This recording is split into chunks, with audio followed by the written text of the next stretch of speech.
Hello and a very warm welcome to the late-breaking F1 podcast presented by Harry Eade, Sam Sage and me, Ben Hocking, back for another preview. The Belgian Grand Prix is coming up this weekend, the last race before the summer break. Sam, bit of Spa? Not bad, is it? Oh, I love going to the Spa, mate. Put your feet up, relax and hear meow for like 6 hours of your whole weekend. Delightful. What more could you want? Harry, you're here. Hello, everyone. I am officially now back on this podcast. I mean, for those of you that pay for our Patreon, you already heard me. Actually, a good plug for the Patreon here. Join it for the latest beer we're breaking because there's a fantastic reference to Sam's Uncle Tim. It's not actually my uncle. But I'm not gonna elaborate any further. That's the plug. You find out what that's all about by going to the Patreon. But yeah, it's good to be back. Good stuff. I'm glad we've got to Uncle Tim within the first 2 minutes. Or Mel Gibson. In the intro. What have we got coming up on today's episode? F1 Order Please is coming up later on. Our reaction to Kevin Magnussen not racing for Haas next season. Who we think is under pressure for the Belgian Grand Prix. And some moving around at Audi ahead of their arrival into F1 in a couple years' time. But we're going to start with previewing the Belgian Grand Prix. McLaren, pretty good at Hungary, controversy aside. They seem to have a pretty strong car. Two drivers that were able to execute on it, finishing first and second place. The next best car, Lewis Hamilton, 14.8 seconds back in that Grand Prix. That's the biggest winning margin by a non-Red Bull since the 2022 Australian Grand Prix when it was Charles Leclerc. So, based on that, Sam, do you expect McLaren to again have a fairly dominant run, or do you think one or multiple teams could catch up to them? I think we are in the times of change at the front end of Formula One, and where once upon a time, maybe even 4 or 5 races ago, I think we have all quite confidently said, no, there's not really the chance that someone like McLaren would once again gallop off into the sunset and lead endlessly, and someone like Max Verstappen would be unable to touch them within such a short space of time. To see the flip in form between what is the most successful car on the grid to what was only 5 or 6 races ago is quite astounding. I can't remember such a transformation in form from the very top, across those top 3 or 4 teams in recent history being that quick. I mean, over 6 Grand Prix. It really was that quick. I think a lot of the characteristics of Spa really do suit McLaren. We saw last year how well in the damp conditions, which could be what we get this weekend again, how well McLaren did. We nicknamed the middle sector Piastri's sector because at one point he was 3 seconds clear of everyone else. It looked like pole position was on when we had the sprint race here a little while ago as well. Piastri was on the front row and he did a fantastic job there as well. McLaren, even when they weren't in their heyday, which you could argue is right now, have made a nice little home for themselves at Spa. And with rumours that Max Verstappen is going to be taking an engine penalty, which he has done a couple of times already, even though he's found success previously, I don't think the Red Bull is where it was before. So I'm not sure he'd be able to amass a fight on the front if he was put back the 10 places that he'd have to take, if he were to take an engine penalty. I really do think the cards are starting to fall in favour of McLaren. I really do think they could be comfortable here. What do you think, Harry? Do you think they'll face more of a challenge than what they had in Hungary? Yeah, I don't think they're going to run off into the distance. And I know, obviously, their win, as you mentioned. I'm surprised that stat, by the way, didn't get a stat ban from Sam. The 14.8 seconds biggest winning margin. I'm still laughing about Uncle Tim. Yeah, fair enough. Cheers, Mel. But yeah, that is... maybe I think if Verstappen hadn't been Mad Max and had a better strategy, he probably would have been closer to those two at the end. So, I'm not suggesting Red Bull are going to be back on top, but I also don't think McLaren are just going to run away into the distance. And also, and this is excellent, F1, we go to each race now, and we're not entirely sure who's going to be the fastest, and that is excellent. Thank you, F1. Finally, we got there. We got there. Yeah. So I think we could go into this weekend and another car could emerge. Alpine. I'm only joking. I think with the new livery. Deadpool. Yeah. Deadpool here. Yeah. They're going to crash into everything and then they'll regenerate their wheel or whatever again on the go. That's how it works, I think. An Alpine with paint. That could be dangerous. Alpine. Dangerously slow. Even heavier, somehow. But yeah, we could go into this weekend and another team could be. I mean, Spa and Hungary couldn't be 2 tracks further away from each other in terms of the characteristics. So you know, you could have a dominant car at Hungary and be very, very bad around Spa. I expect McLaren to be very competitive, but I don't think they're going to run off. Yeah, I think, and this is great news for McLaren. At the very least, they'll be in the fight. And to say that McLaren have got to this point over the course of the last year or so in their development, to the point where I honestly think a worst case scenario for McLaren this weekend is that they're in the fight with some other teams. That's pretty good. If you'd have offered them that 13, 14 months ago, they would have said, yeah, that sounds like a great best case scenario. At present, like, they could go off and dominate it, who knows? But I think at the very least, they'll be in the mix. As you rightly say, Harry, Hungary and Belgium are about as different as two circuits can get on the F1 calendar. So you shouldn't necessarily take their pace at Hungary as being able to directly translate to a circuit like Spa. But having said that, they have proven throughout the course of this season that they can be strong at a variety of different circuits. You know, they managed to win at a street circuit in Miami. They managed to win and be rather dominant at twisty and tight Hungaroring. They managed to be very competitive at high-speed Silverstone and high-speed Red Bull Ring. Those are 4 circuits that really encompass, you know, the full spectrum of what you'd get on an F1 calendar. So I think they will be very competitive again. I don't think they will have it all their own way. I think potentially Red Bull and maybe Mercedes might be there with them. I have my doubts about Ferrari, I have to say. But that again, that's crazy, isn't it? That changing form I was mentioning, the fact that they were second in the constructors and now we're sat there going, doubt they're going to be involved in the mix. It's just ridiculous, the form changes this season. Yeah. So, yeah, who knows? Maybe they will be in the fight, but I think at the moment I'd be more confident about the other 3 teams being at the top end of the grid.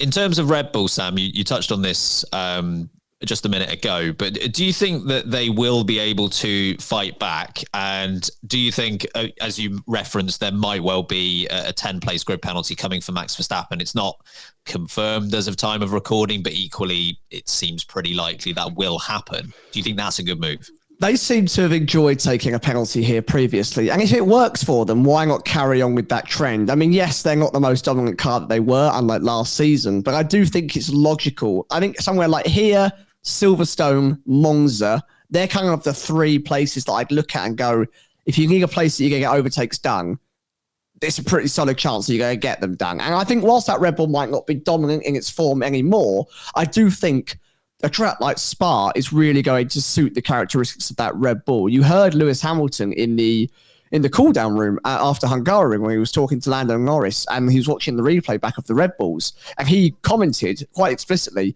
they're still so fast in a straight line. The ability they have to catch you in a straight line is crazy. Now, if you've not looked at Spa, there's some very, very long high-speed straight bits that you could do a lot of catching up for. So I think even if Max Verstappen takes a penalty, there's every chance he works his way back into the top 4. I think. I don't know if he's going to go for the wing in this car. Maybe strategy plays into it. Maybe weather plays into it. But I think it's quite a logical choice if they're needing an option now, get it over and done with before the summer break starts. And I think Perez, who showed good speed around the Hungaroring, can hopefully bring a bit of that uplift into a track like Spa and pick up the points where maybe Verstappen might be out the mix. What do you think, Aaron? Yeah, I think it's going to be a better weekend for them. They clearly didn't. They weren't great at Hungary, and there are certain tracks this year where it just the good characteristics of that car where it excels. Tracks that are slightly lower speed, Hungary, Monaco. They seem to have struggled a bit more at, and it doesn't really benefit how that car is designed. So yeah, you'd have to think the Red Bull are going to be a bit more competitive. I mean, they're still pretty competitive anyway. Winning both championships. Red Bull. Yeah, pull your finger out. But in Red Bull terms, more competitive. So yeah, even with a potential, or the traditional, I think it should be called now, Max Verstappen 10-place grid drop at Spa. Was it 3 times in a row this would be? Yeah, it's like a handicap for him now. He just does it each year. Is it that time, is it? Oh, it's that time, yeah. All right, fair enough. He's bored. And he's obviously not allowed to sim race at night anymore. As he's been told off properly for that. Well done, Crofty. That's quite funny. Parental control restrictions put on him. Crofty ruined it for everyone.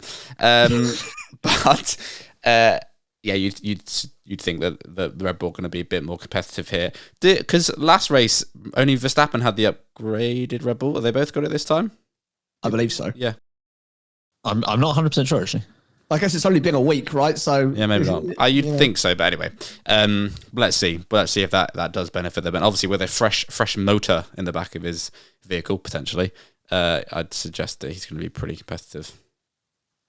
Going back to something you said, Sam, and I know this was about McLaren, but things move fast in F1. They do.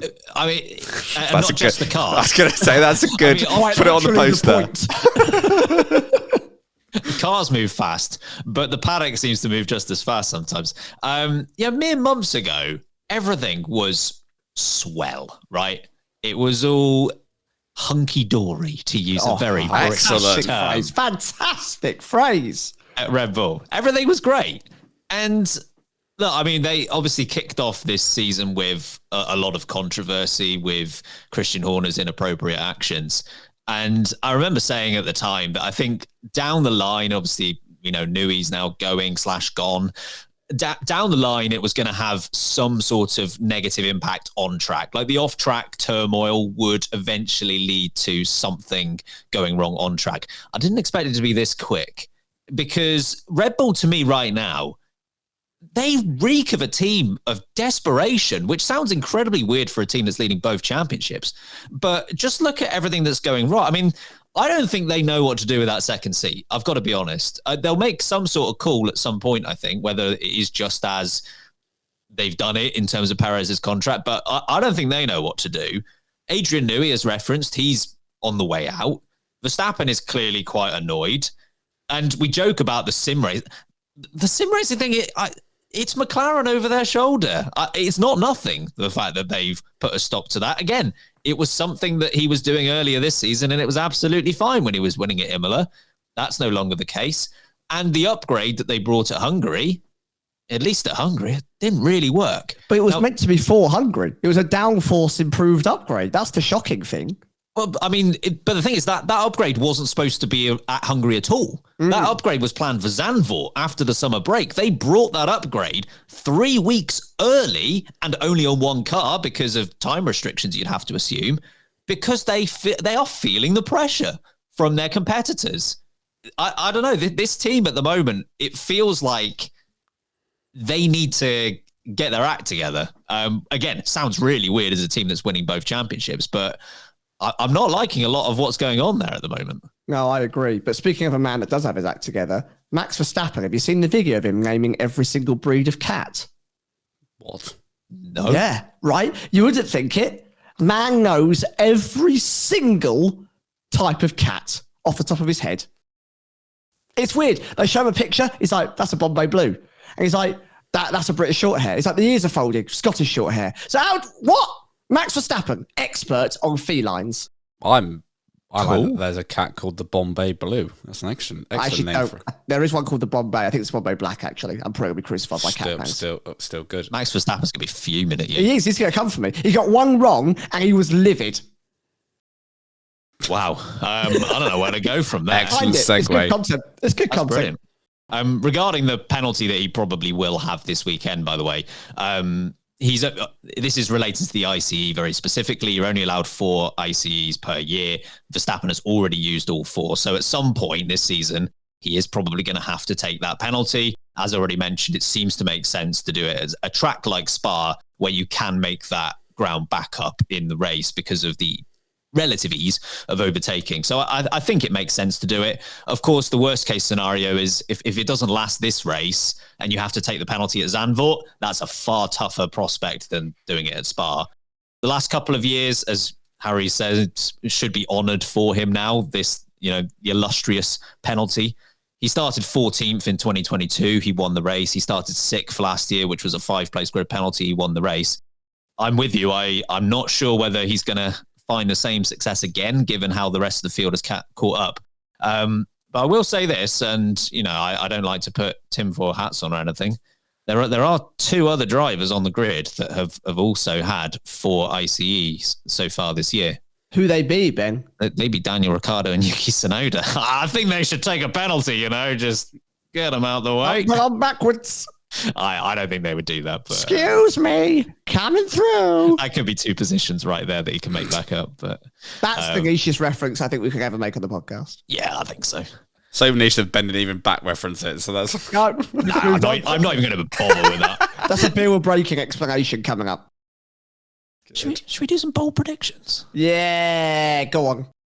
What's your bold prediction, Sam? Come on, play Ben. Goodness me. Go on, mate. First time. God. New to this podcast, are you, Ben? Yeah, go on.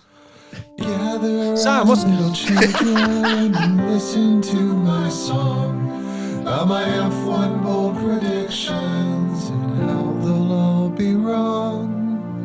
Right. Lovely. Harry, what's your bold prediction? I'm going to punch the camera. Why? Go on, Sam. Mine is very much related to what we've just spoken about. I have a weird fear that you're going to both shut me down on this, but I think we're going to have back-to-back McLaren 1-2s. Which has not happened for over a decade, but sure, he's debating it. Yeah, sure. They were really in contention for doing that when they had the Honda engine, sure. Fine. Sauber will make a 3-second pit stop. Sorry, I didn't say anything. I call it out all the time. I've said nothing here. I'm just looking at your face. I'm saying nothing. Right, what have you got? Me. In the top 10, probably. Go on. Probably. I am going. We're going to have yet another winner this year. A new one. Yeah. Okay. So, Sergio Perez. Yeah. No, I'm finished. Sergio Perez is going to win the race. Oh, okay. I thought you were just opening up to anyone who has. No. Okay, fine. Perez is I mean, going to win. be fair, it's probably him or no one, right? But Oh, yeah, I'm trying to think who else the next person could be. You've got to have a real miracle race if you're outside those. This is where we do have a new winner, but it's not Sergio Perez. Imagine. That would be really Alonso wins for the first time in God knows how long. No, I mean, given current form, I feel that's pretty bold. But yeah, all of the other like top 6, teams or top 8, I guess, top 8 drivers have won, and he's the one that hasn't. So, come on, Sergio, time to win. I am going with. I've been somewhat impressed by Logan Sargent recently. I think he'll get in the points. Okay, Go points finished for Logie Bear. Go on, Sargent. Largent. I just want to see it happen more than anything. I'm content with the fact that I'm going to get nearly all of these wrong now, so I might as well just predict things I want to happen. Do it for Bang, Logan. If nothing else. If Not your career. You can come on the podcast afterwards. I mean, to be clear, you can come on the podcast if you don't get top 10. You can do it now if you'd like. Poll 1, 2, 3, Sam. What have you got? Pole, Max Verstappen, but we'll take the penalty, of course. So that's what I'm thinking. And then the wing will be Lando Norris, second place Piastri, third place Perez. I've gone pole position, Lando Norris, first place, Lando Norris, second place, Oscar Piastri, third place, Max Verstappen. Thanks for backing up my bold prediction.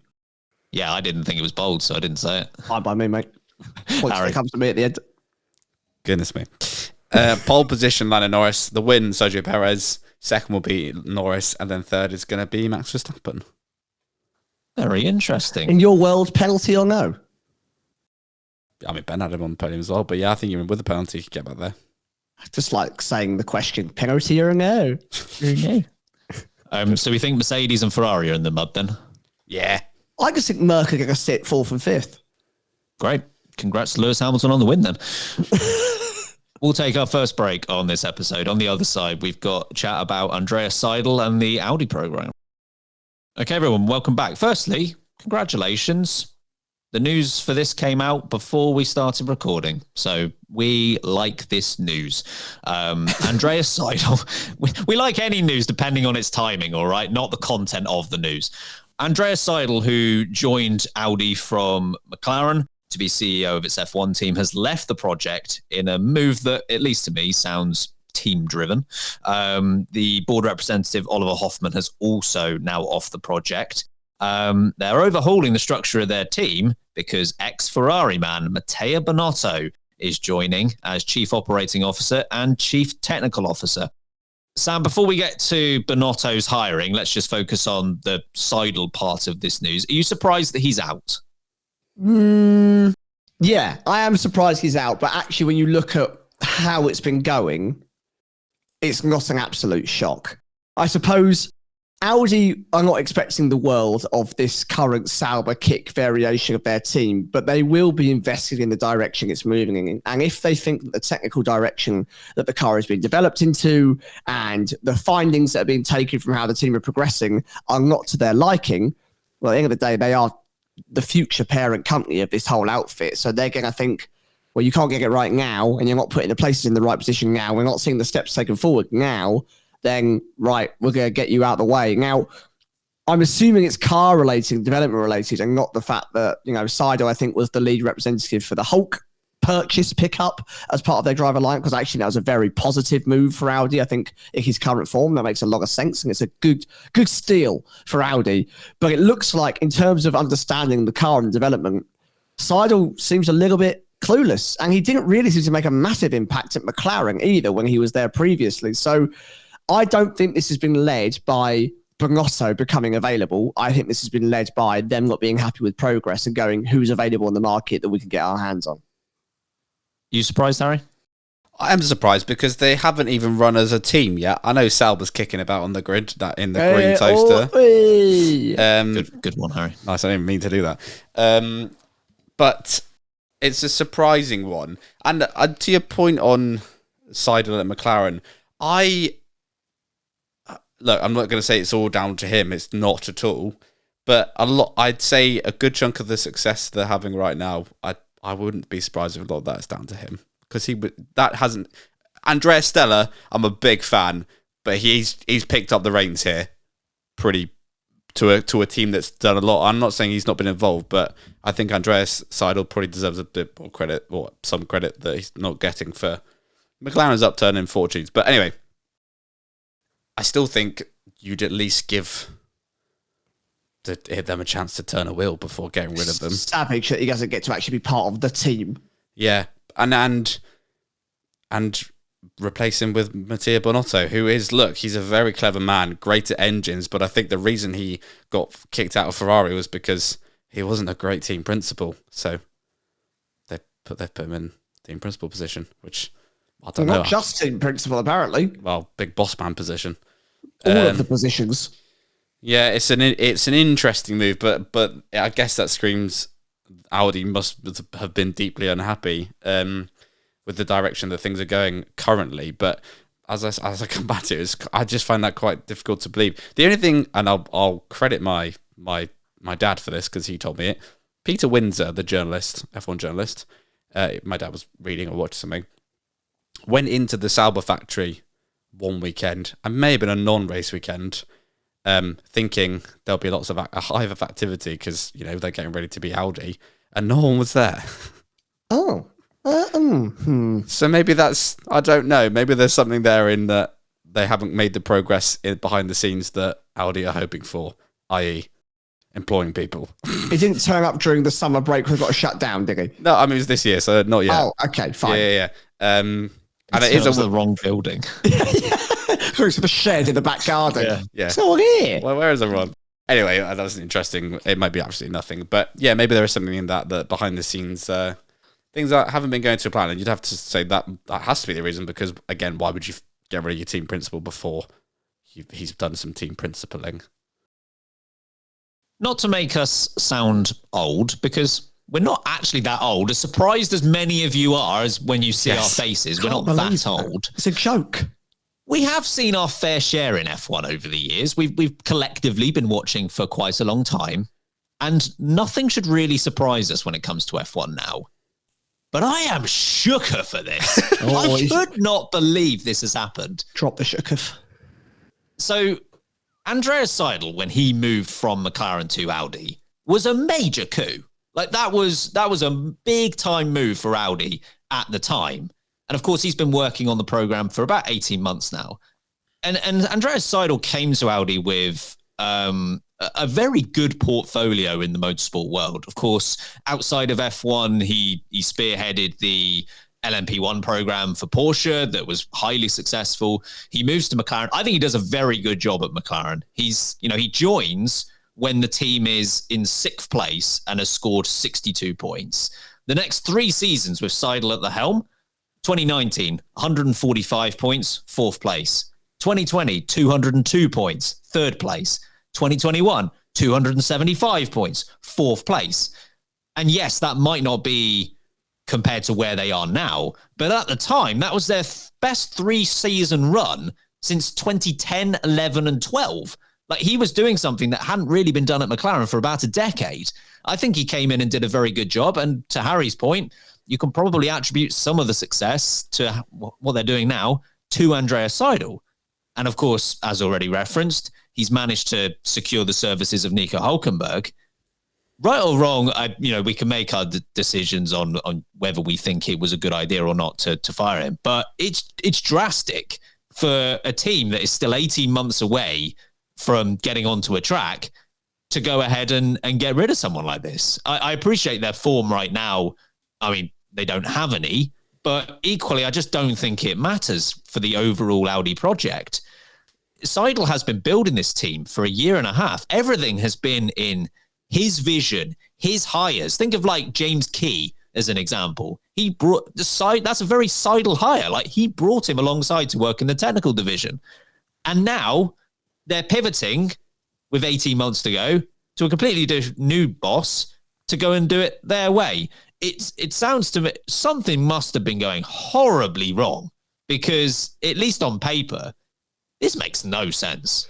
Yeah, I wonder how much the current Audi ownership and Seidel were actually meant to be responsible for the form and development of that Sauber kick team. And I wonder if we think as a podcast that they're pretty hands-off. They're their own group. Obviously, they still have some relationship, but they're developing their own stuff separately to bring in for 2026. And I wonder if actually a lot of Audi's development that's coming in 2026 is directly applicable to what is going on the car now, and it's an absolute failure, and it's worried them. The other element, I guess, we know that Hülkenberg is, of course, in one of those seats, but rumoured for a long time has been Carlos Sainz in the other seat. They haven't got that over the line to this point, and maybe they don't. Maybe Williams or Alpine do take him, but whether potentially fumbling that has played into it, I don't know. That's bloody harsh. If you're not getting a contract signed and a driver is going to have to fire you 18 months before the car's even gone round a bloody track once. That is savage. But do they think that Binotto, because he knows Carlos Sainz, might be the difference? What are you going to do? Fire Binotto afterwards and bring him back? I'd say who Binotto knows more. Who's that, mate? Sebastian Vettel. Oh, come on. An old German Audi team. Come on. Are you predicting that will happen, Harry? Yes, so it won't happen.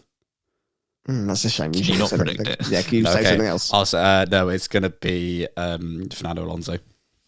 No, it will be Fernando Alonso. Good. Harry's given his thoughts on the Binotto hire, Sam. What are your thoughts? Yeah, I am quite surprised that it was Binotto and not someone like Big Up Marsh Schaff. No, I'm joking. He's got too many children to look after.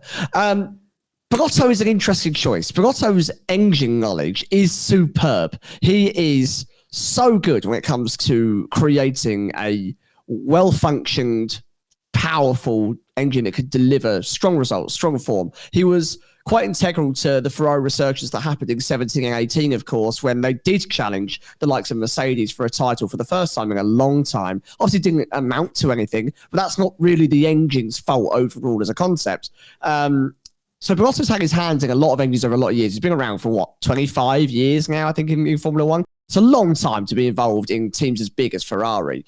So he knows his stuff, and I do wonder how much of it is the culture and the ideation behind what Ferrari expect from you as a team principal that didn't allow him to flourish in a certain aspect. Maybe he felt aggrieved that whilst at the helm of Ferrari, he was unable to deliver his vision due to internal restrictions. That's definitely possible. We've not heard a lot from Binotto other than riding around in a Fiat 500 with Günther Steiner in the hills of Italy. And that had nothing to do with where Ferrari went. So if he's allowed total free reign, if he's expressed to Audi, I was restricted, I was held back, I was unable to deliver what I wanted to deliver because of what Ferrari was saying, then maybe he's fantastic and maybe we're going to see a whole new side to him. But there is a part of me that thinks, no, Ferrari trusted this man for a very, very long time. The culture he instilled didn't work. And I'm quite surprised that Audi picked him up, maybe because he's one of the only feasible options that isn't going to cost them an absolute fortune to buy off another team right now. Rumours as well that Binotto did have interest from the likes of Aston Martin and another team that I can't immediately remember who, but there were rumours that Alpine? probably Alpine. I mean, anyone they could get. yes. It sounded as if Binotto had a choice here anyway. Bruno Firmin hiring a team principal to get rid of himself. I'm fuming. I'm out of here. I'm out of here. You here to take my job? What are you doing? Take the engines over while you're at it. Oh God. Look, I can't point to anything that makes me think this is a good idea. Matteo Binotto, by all accounts, seems like a lovely individual, but I cannot point to anything that makes me think it's a good idea. I mean, we've referenced his high level of experience when it comes to engines, and he's clearly a smart guy. But he became head of the engine department in 2013 at Ferrari. Can someone remind me what happened in 2014? Because I'm pretty sure it goes something along the lines of Mercedes developed a very dominant engine and no one, including Ferrari, could keep up. Yeah, but it's okay. It took them 5 years, and then they had a really legal, fast engine. That definitely did go away again after a couple of races. Binotto.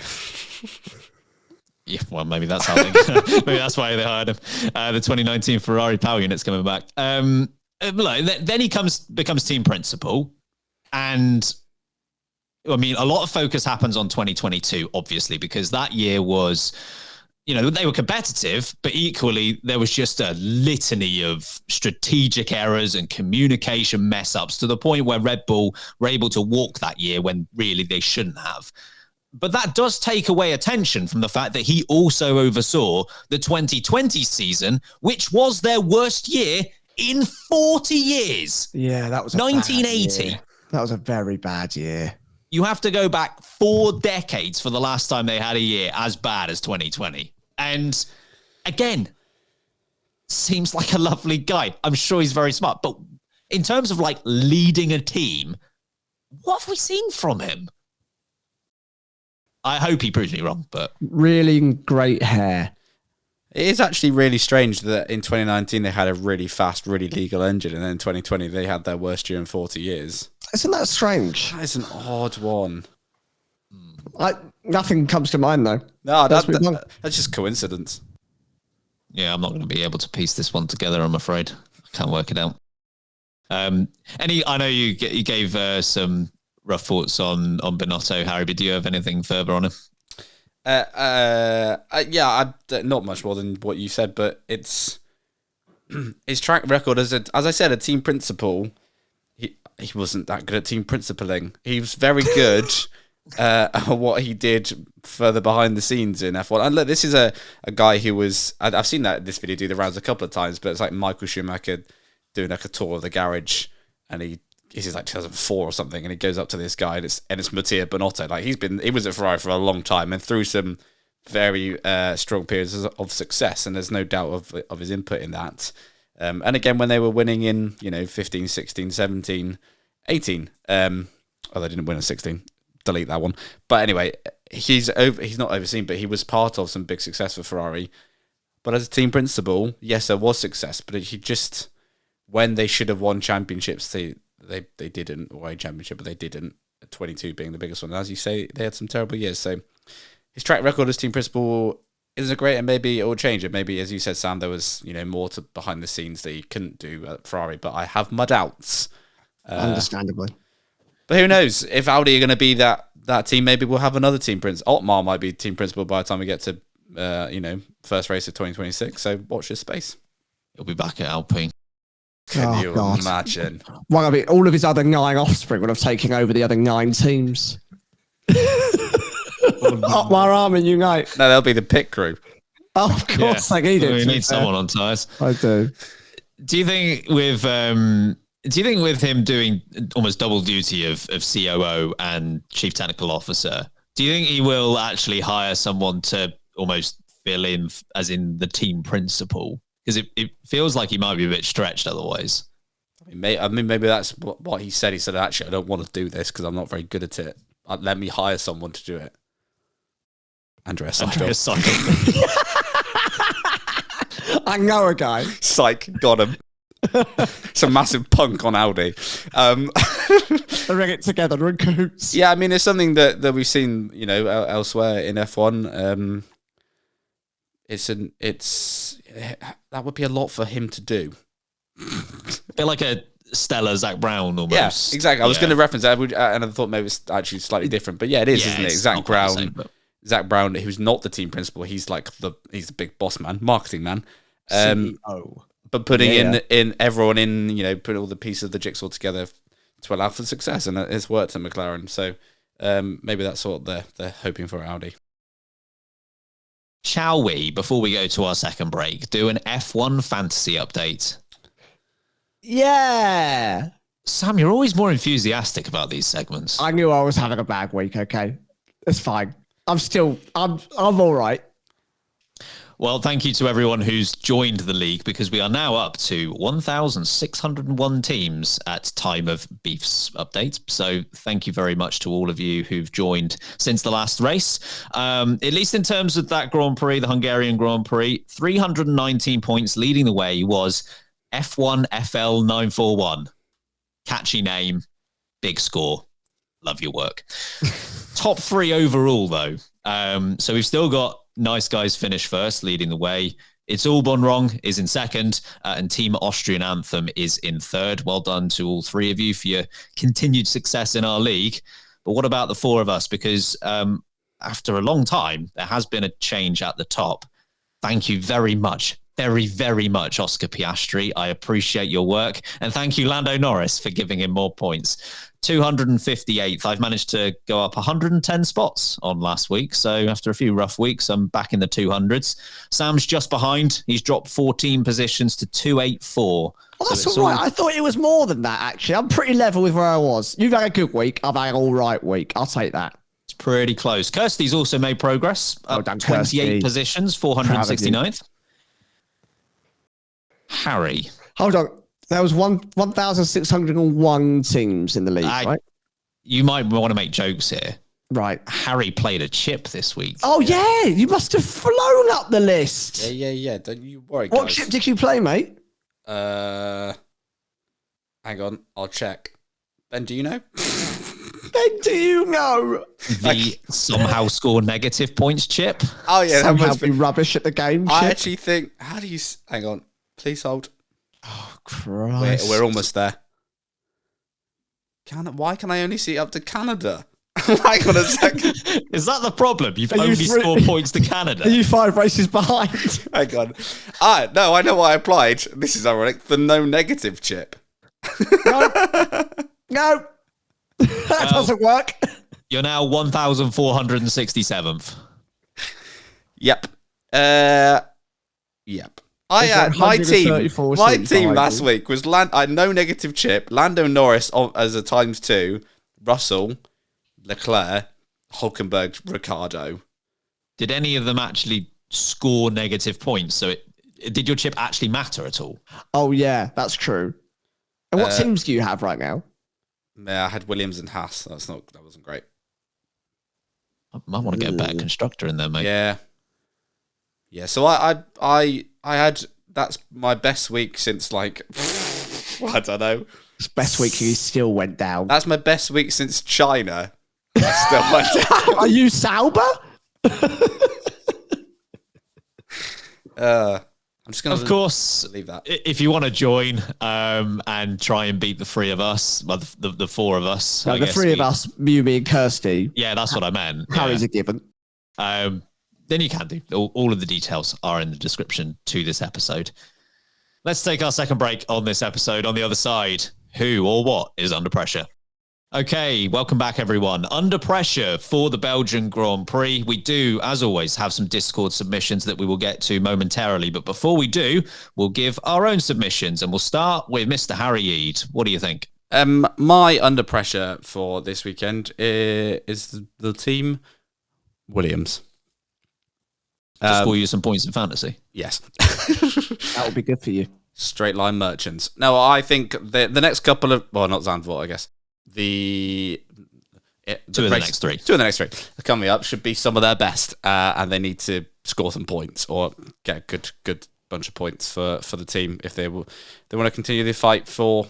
I don't know what position they're in now, but they were P7 last year, and it's not been as good a year. So I'm going to go with Williams. 9th. There you go. Score some points, Williams. What do you think, Sam? Who's under pressure? I am going to give it to Carlos Sainz, the smooth operator. Wasn't fantastic out in Hungary last time out, comfortably bested by his teammate, and time is a ticking, and the ink is not on the paper where a contract is under your name, my friend, and we are starting to run out of races, and the summer break is right upon us. So seats are drying up. There is already a lot of movement going on in that driver market, and I think that, weirdly, Sainz might be someone who's a little bit at risk more than he thinks, because he's costly. He's an expensive driver to pick up, and there's a lot of teams struggling around the back that are available for him, but I don't know how much they've got to give. So I think he needs to put in a good performance this weekend. I think he needs to get a job done with someone.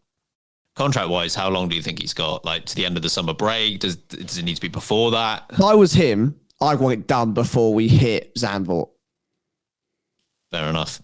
My under pressure driver also relates to the driver market somewhat, and it is Daniel Ricciardo. Now, he quite obviously had the worst end of the strategy in Hungary. You haven't mentioned that before, Ben. I think Ben, you should actually say that. Yeah. I'm just kidding. Daniel Ricciardo's washed. No, he had the worst end of the strategy for sure in Hungary. And the good news for him is that the car does seem to have recovered from what was an awful upgrade. They seem to have got back to where they were. So that car might well be capable of scoring points. And he is in a really odd position right now where you could feasibly see him getting promoted, fired, and remain exactly where he is. Like, all three are on the table at this point, I'd say. So I think there is a lot riding on this performance as to which of those three directions he ends up going in. I have to say, to this point, he does have half the number of points of Yuki Tsunoda, and Sergio Perez has essentially, even though he's got a contract, opened the door as wide as he possibly can.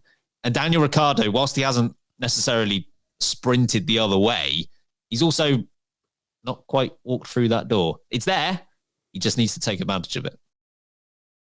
What do the people have to say, Harry? You're back in control. The people. No screen sharing on Meet this week with the classic God, too much of that guy. That's the only reason I'm glad you're back. Fair. Right, first up is Tim. Hi, boys. Tim here. Under pressure for Belgium. And not Sam's uncle, Tim. Try not to laugh. Sorry, Ben laughs, so I had to back reference. Sorry, Tim. Here we go. Hi, boys. Tim here. Under pressure for Belgium is Christian Horner. You can't not put Yuki in the car because of his temperament and let Max treat the whole team the way Max treated the team on Sunday. Cheers. Ooh. You done been called out. Yeah, that is a call out. Guilherme Pasley is next. My under pressure submission is Ferrari. It just seems in this modern era, they're just not good at, how do I put this, F1ing. They're not good at F1ing, which is kind of an issue in F1. That's a great point. Well They've made. not been good for quite a few years, though. But Monaco.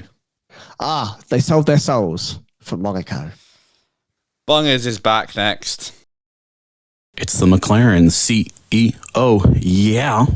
And the most under pressure at Spa is Sauber or Kick or your mama is so weird she named this F1 team.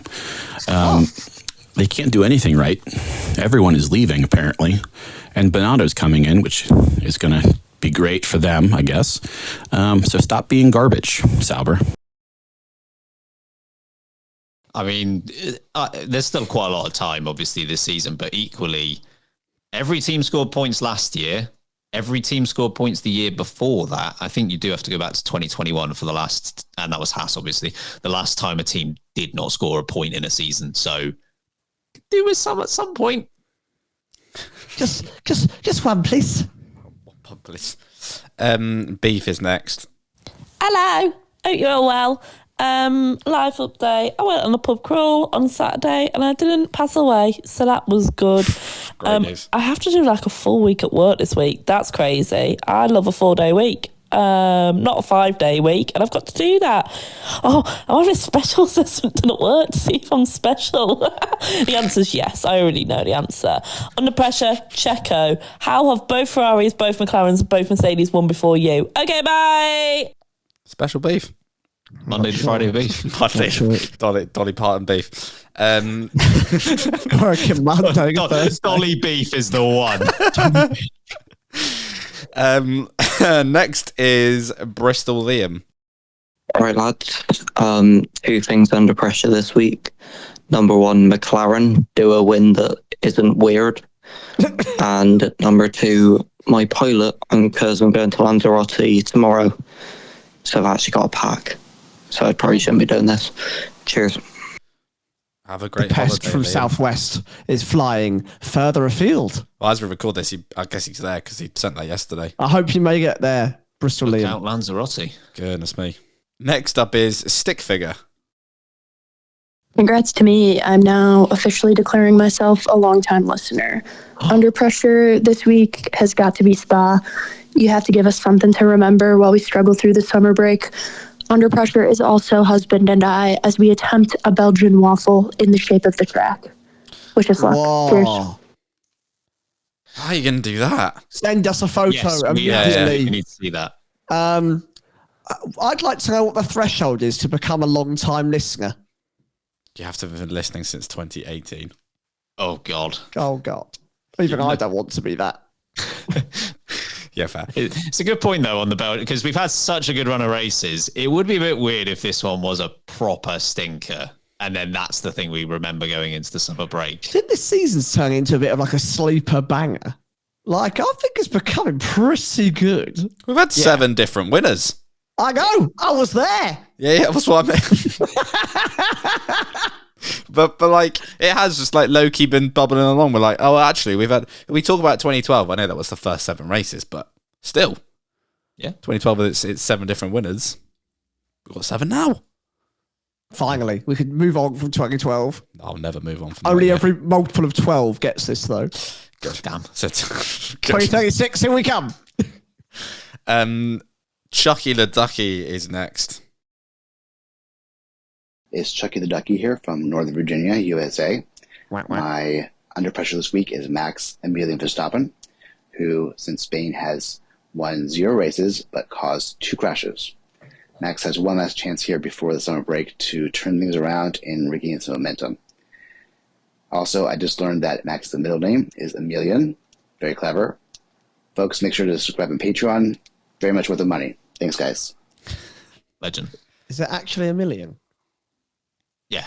Wow, Maximilian. That's a good one. That is freaking stupid, honestly. What a waste. You're roasted. Boom, roasted. Wet K-Mag is next.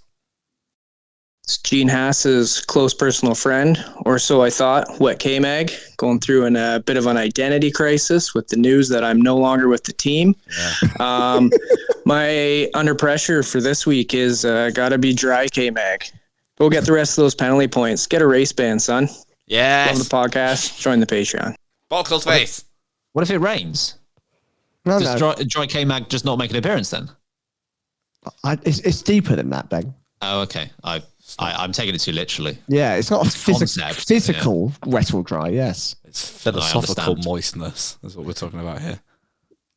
Good. Sorry, it's one more. Virgil is next. Howdy, y'all. It's Virgil, your favorite Floridian, and I am doubling down on that because I refuse to lose out from Logan from Fort Lauderdale. It ain't happening. Anyway, under pressure for Spa is just the entirety of the F1 grid except for Haas, which as a certified Haas hater is very hard for me to say, but I think everyone just needs to have a real good think on what pit stop strategies are there for and why we shouldn't sabotage our own drivers, and that the point of F1 is to win, not be bad. Anyway, love y'all. Love the podcast. Bye. That is where so many have been going wrong. It's going in the book, that. It's to win, not to... Maybe we should apply that to our podcast. Nah, that sounds like a lot of work. Yeah, it's a lot of effort in it. Hey, we are award winning. Oh, when did that happen again? Last year. Oh, it's only last year. That's only last year. Come on. 2010. Oh, it's been a long year. Thank you very much to everyone who submitted via Discord. If you want to get involved with Moment of the Race, we'll be back for more submissions on Sunday. Let's move on. We have just heard from Wet KMag. We're going to be talking about some more Wet KMag because he's not racing for Haas in 2025. That news was announced the wrong side of a Wednesday.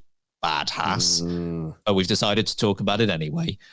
He's done 7 years at the Haas team, obviously in 2 separate stints. But now we know he's not going to be at the team for 2025, and it will be a brand new lineup because, of course, Oliver Behrman, rookie driver, is stepping in to replace Nico Hülkenberg, who's off to join Andreas Seidel at Sauber. Maybe not. What do you think, Sam? Are you surprised Magnussen is out? And do you think this was team-driven? Do you think this was his decision? No, I'm not surprised that this has happened. It feels like we need a new Haas, a whole new Haas. You've got Komatsu at the helm these days, who I think is doing a stellar job, and Andreas stellar job. Is he cooking over there, Ben? He'd be cooking. He'd be cooking up a storm. For those got on YouTube, Ben's flipping a pan. Which is great banter for a podcast, physical humour. But yeah, he's doing a great job. I think Behrman being introduced is nice. I think they got stung a little by the double rookie employment that they did a couple of years ago, and it coincided with them having the worst car they've had since joining Formula One, which I weirdly think they blame a little bit of that on the fact they had 2 rookies and got the fact that the car development was absolutely trash. No one was getting anything out. No one. You put Verstappen and Alonso in that car, they're hitting each other on lap 1 and going home. So I think Behrman coming in is refreshing. I think it's nice. I'm glad that they've decided. I'm glad that Komatsu has kind of decided to take a little bit of a risk there.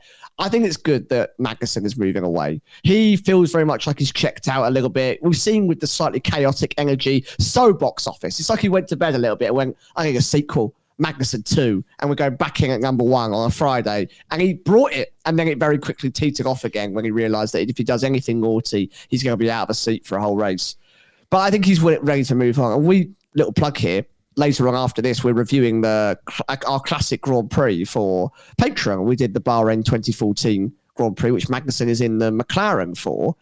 He wasn't great there either. It's not like he's ever actually been that good. And I do think it's time. I think there's a lot of good drivers waiting in the wings or who want to see that are better than Magnussen. So I'm not surprised that they've moved him along. Do I think it's driver-led or team-led?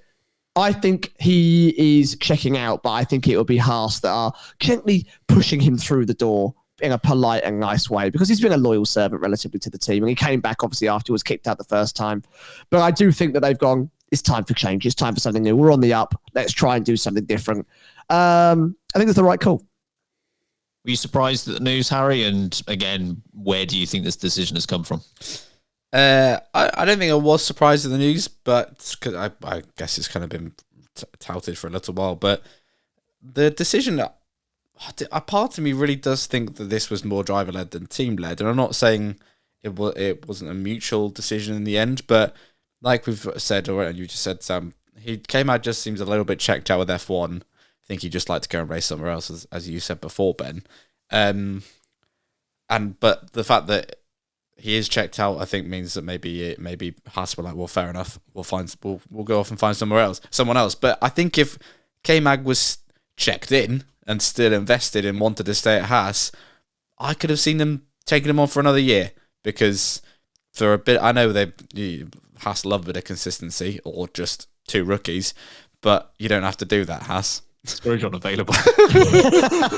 Please come back, Christian. Esteban Gutierrez, it's your time. But I think if KMag had turned around and gone, I want to stay for another year, I think there's a real strong chance that Haas keep him for another year. I'm not saying it's a long-term deal or anything, but I think they could do just because he's a known quantity and they've got a rookie next year. So I think it could have well been more driver-led than anything else, but that's not to say that Haas were not exploring other options. So it's not a surprise.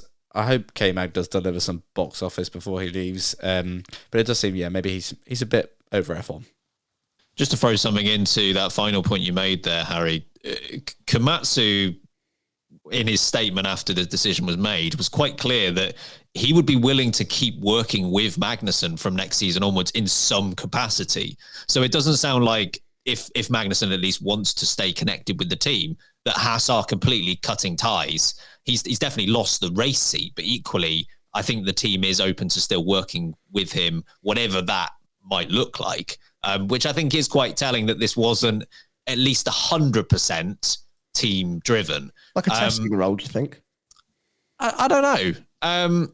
But it's very odd. Like normally when a team like severs ties with a driver, it's quite definitive, right? It didn't sound like that to me. So whilst I think I kind of landed on, I think it was driven by the team, but with little to no protest from the driver. It sounds very mutual. I think Kevin Magnussen is under no illusion that he is not and was not and will not be the future of that team. That's fairly obvious, I think, to every member of Haas. Of course, we know they've moved on from him once already. I mean, that's literally already happened. I also just don't think that Kevin Magnussen is in the same spot he was in his first run in F1. So I think before he left for the first time, Magnussen was very 100% F1 centric. Like, what can I do to stay on the grid, be on this grid, compete on this grid? I'll do it at any cost. It seems to me, and I don't know the guy, obviously, it seems to me that there is just more to his life now than F1. Obviously, father now, isn't he? Exactly, yes. And I wouldn't be surprised if he's considered the potentially more limited schedule of another series and decided a couple of years doing something else actually at this stage in my life might be a good thing. I think he's just maybe found a bit more than just F1. So I think if he was desperate to stay, maybe Haas would have given him 1 year. But equally, I think this does sound quite mutual between the two to just say the timing is right to go separate ways. But again, maybe he stays with the team in some capacity. So you're telling me he won't go to NASCAR? I mean, Kevin Magnussen and NASCAR.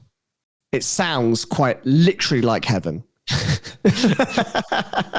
On top of that, though, I do also think that Haas have been quite clever and viewed how fluid the driver market is and gone, next year, it might not be as easy to pick up a driver of good caliber. We've got to move now, because Magnussen, whether he stayed for this year or when, next year, it's only 1 year. They've got to make a move while the market is hot. It was always quite telling as well, because obviously Haas had almost, if he was going to stay, Haas had two opportunities to make that announcement. Number one, when Hulk left, and number two, when Behrman was signed. They could have made that a double signing, right? The fact that both of those came and went and he wasn't, it was a bit telling, I thought. Yeah. Just a quick one, Harry. Ocon in? I think that's the obvious choice, right? I saw something today that this rumor that's probably going to happen tomorrow. So thank you, Haas. That's two in a row. But it would seem like the obvious choice here. They're obviously not going to go after Sainz because I think Sainz is going to go for, I don't know, the only team that's not. Anyone else that isn't Haas, probably. But Ocon is, that's a good. They are fortunate, I think, Haas, that Esteban Ocon is without a seat for next year, because that's, and no offense to KMag, that's a top quality driver you're getting, if that is the case, who may not have come to you otherwise had he not been out of a seat for next year. So yeah, I think Ocon's probably the obvious option. I don't know what Gene Haas is going to do, because it's two new people in one. Yeah, he can't cope with that.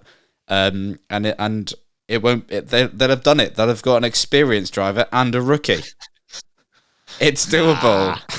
I don't know. I feel like Haas always need a little sprinkling of chaos, and they've got who's about Esteban Ocon's the guy. And you know what? There's a little part of me that's always thought they're weirdly like drawn to each other, a Haas and Ocon, through time and space. They've slowly maneuvered towards each other, and now chaos will ensue. Also, Ollie Behrman, I'm really sorry, but he will try and murder you. You are going to have a tough time. Not because he's going to be that much quicker than you. Yeah. He will just try and murder you. And it's not you, mate. It's just you've got the word teammate next to your name. It's programmed. Yeah. Excuse me, can I get some help, Esteban? Shut up, scrub. Like, that will happen. In the canteen. Esteban, what would you recommend? Throws his tray on the floor. Yeah. Whacks him with the tray. Nothing. You should die. Esteban Ocon, lovely person. Actually, a lovely human being. Actually, a lovely person. We'll take our final break on this episode. We have got... I've actually written back and forth down here. We're not playing back and forth. We're playing order, please. Whoa, it's chaos. Oh, the baggers ensue. My notes are wrong. Discard everything I've said already. The episode is on a precipice of chaos right now. We really are on the edge. Okay, everyone, it's time for F1. Order, please. Whether it's a can of Coca-Cola or a lump of cheese, or we're ordering drivers by the size of their knees, this game is full of facts, just you wait and see. This is Formula One. Order, please. Beautiful. 6 questions in front of me. Sam and Harry will take it in turns to pick a number. There are 4 answers to the question that go in some sort of order. They have to be correctly ordered in order to score a point. If they don't correctly order them, the other person has the opportunity to steal a point, but there is jeopardy with that because if they get it right, they get a point. But if they try to steal it and they get it wrong, they lose a point. Sam, kick us off. What number would you like? I'll have number 4, please, Ben. Number 4. 4 drivers. I want you to list them based on how many races it took them to take their first career win. Okay. Mika Hakkinen. Right, I'm writing them down so I don't forget them. Yep. Pierre Gasly. Okay. Niki Lauda. Niki Lauda. And Jarno Trulli. Oh. Jarno. Do you remember when we were on Drive Tribe and I did that top 10 best haircuts in Formula One and Jarno Trulli's man bun came first? Rightly so. Yes, sadly I do. What a throwback that was. That was before we even did actual proper content. Yeah. Okay. Right, the order. So what order do you want me to go in? Do you want me to go in least amount of races to most or most to least? Most to least. Most to least. So most to least, I'm going to say... Gasly, Jarno, Hakkinen, Lauda. That isn't the correct order. Okay. Harry, would you like to try and steal a point? No. Fair. Completely fair. Jarno Trulli took the longest, so 117 races before he took his first win. Then it's Hakkinen on 96. Gasly's then next on 55. And then Lauda was last on 31. I'm surprised at how quickly Gasly did it. Yeah. I thought the same when I was writing the question, weirdly. So we stay at 0-0. No attempt to steal from Harry there, but it is your turn next. Number 5, please. Number 5. 4 drivers, if you can list them based on how many laps they've led in Formula One. Now, just to say, there is one... I've written down the numbers here as well. There is one driver on this list that has led more laps since I've written this quiz. It doesn't change the order. Charles Leclerc, Daniel Ricciardo, George Russell, and Valtteri Bottas. Can you guess which one it was that led more laps since Ben did the quiz? Valtteri Bottas. Yeah. So the least I'll go for Daniel Ricciardo. Then Valtteri Bottas. George, no. No. No, I changed my mind. Right. The least, George Russell. Then Daniel Ricciardo. Then Valtteri Bottas. Then Charles Leclerc. It took a few attempts, but... Banger.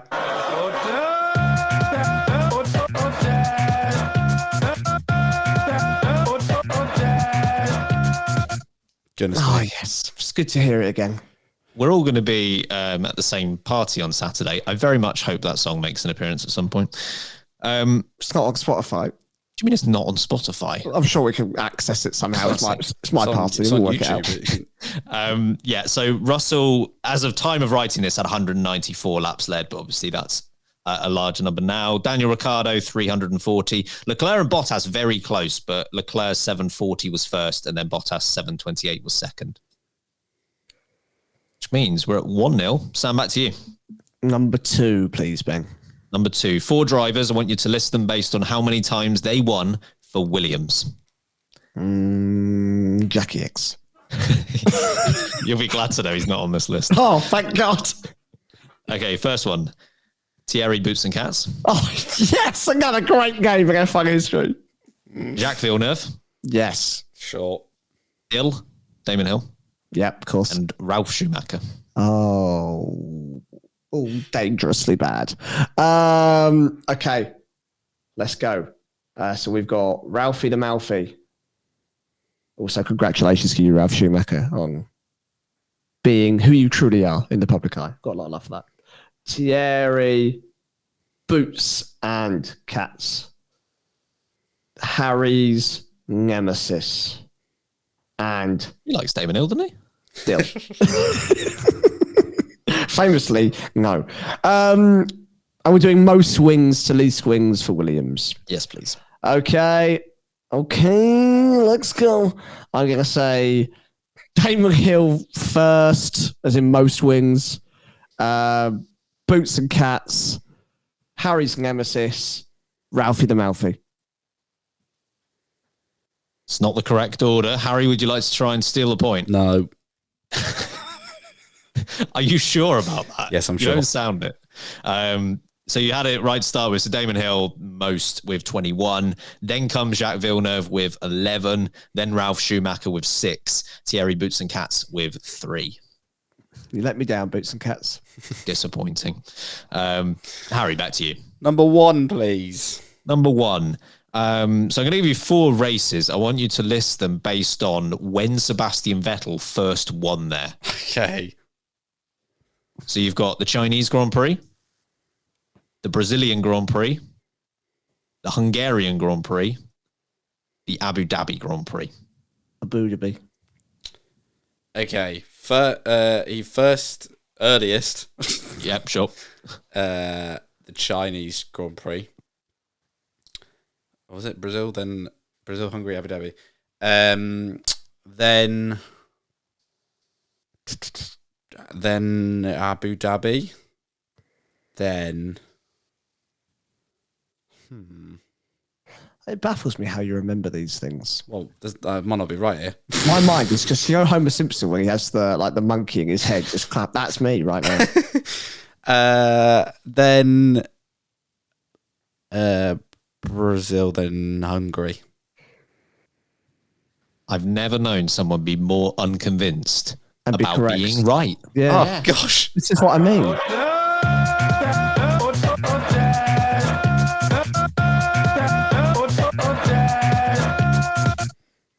So Chinese Grand Prix was his first win for Red Bull in 2009. Then it was Abu Dhabi in that same year, but of course later on in the calendar. Brazilian Grand Prix was next in 2010. He didn't win the Hungarian Grand Prix until he got to Ferrari in 2015. Gosh me. Yeah, bit of a weird one, that. Sam, back to you. 3. There it is. 4 drivers, earliest to latest, when they made their debut in F1. I hope they're separated each by 20 years. No. Jean Alesi. Crazy. Gerhard Berger. Beef. Because I know what the next word is. Oh, no.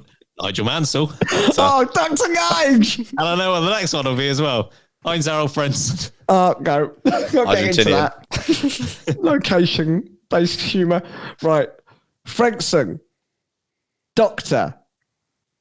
Beef. It was the first one again. Crazy. Crazy Alesi. Okay. Debut. I'm going to go with Dr. Mansell debuted first, then Frentzen, then Berger, then Crazy Alesi. That's not the correct order. I really love All the Please, you know, if I've not mentioned it before. Harry? I didn't listen to the question, so I'm going to go with no. You'd still find a way to get it right, I think. Yeah. What's the question? Debuts. Yeah, debuts in F1. And who were the names? The listeners are loving this. I'm so sorry. Lazy, Berger, Mansell, Frentzen. I'll go on then. Oh, all right then. So earliest to latest. Yeah.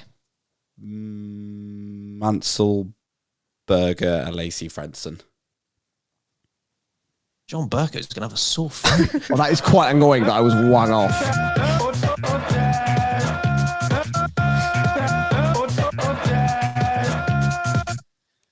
Mansell 1980, Berger 84, Alesi 89, Frentzen 1994. What number does that leave you with, Harry? Number 6. It is, yeah. Oh my goodness me.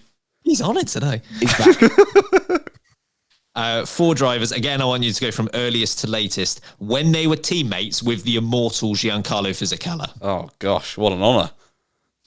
So you've got Fernando Alonso, Takuma Sato, Felipe Massa, and Alexander Wurz. Right.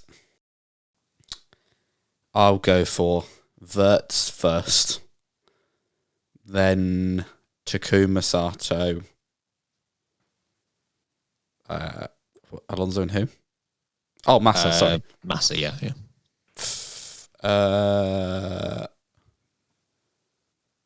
Massa, then Alonso. Dude is the Max Verstappen of order, please. Like, Come this is on. ridiculous. Do you know any breeds of cats? Can you order the cat breed?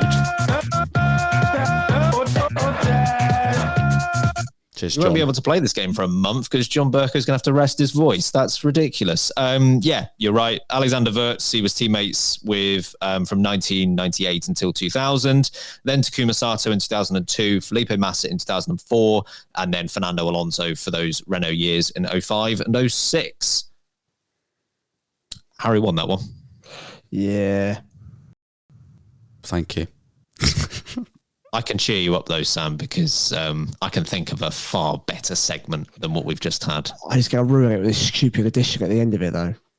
No, don't. Here we go. We've been wanging on for ages. We ain't got time for that. Oh, we have been going on for that's why I'm tired. Fucking hell.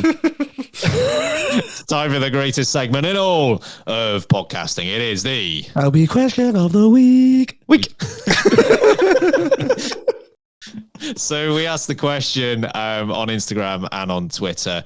What went down in the debrief after the Hungarian Grand Prix between Oscar Piastri and Lando Norris? What happened at the McLaren debrief? Any answers that you liked? I've got to give a shout out to the top answer on Instagram from Callie, who says, Mattia Binotto stepped out of the shadows and revealed himself as the real McLaren head of strategy, which also bodes well for Audi that joke's being made this week. To be clear, I believe she put that comment in before the news, Correct. which is impressive. Yep. Any others? I mean, there's loads. I still want to take up all the limelight. Nate Candy with Lando and Oscar played rock, paper, scissors to see who has to concede their second win at Spa, which I think is a good idea. That's how all race wins should be decided. I agree. I really like this one from Jared Walker, aka Rosso Leng. Lando was walking into the meeting 6 seconds before Oscar, but slowed down and let Oscar walk through the door first. I always appreciate an IndyCar joke. So actually from someone called Ben. Lando Norris received a phone call from Zach Brown informing him that he and Teo Pourchaire will be swapping places before Spa next weekend. If you're not keeping track with what McLaren are doing with their IndyCar team, don't bother. You won't be able to keep up. It'll be up there with like the cryptic codes of the past, obviously, with what he's doing with those drivers. Speaking of another one that's IndyCar related, Oscar looked so stoically at Lando that Lando could not help but break down and apologise. Zach Brown fired an IndyCar driver due to the sheer emotion at the scene. Thank you to Emily for that one. Obviously, fires and hires them like nobody's business. I've just read one which I'm not going to repeat, but it's very good. Don't say that. Come on, we can't get it out. Tyler just said,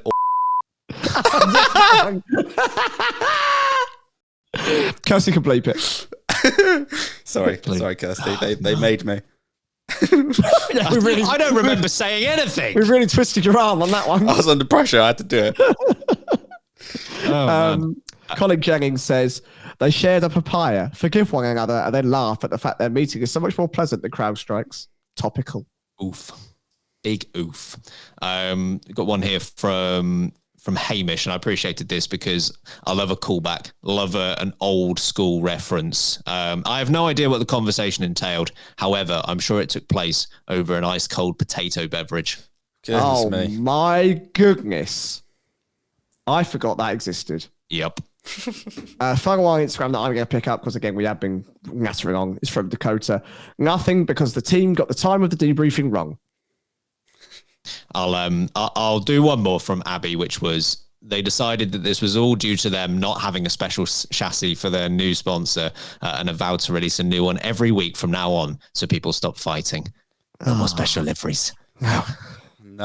Hey, there's another one coming up though at Spa. What for Alpine? Not McLaren? for McLaren, just for Alpine. Oh, that's fine. As long as it's not McLaren. Different livery every race for McLaren. But they just paint 1 inch a different colour and go special livery.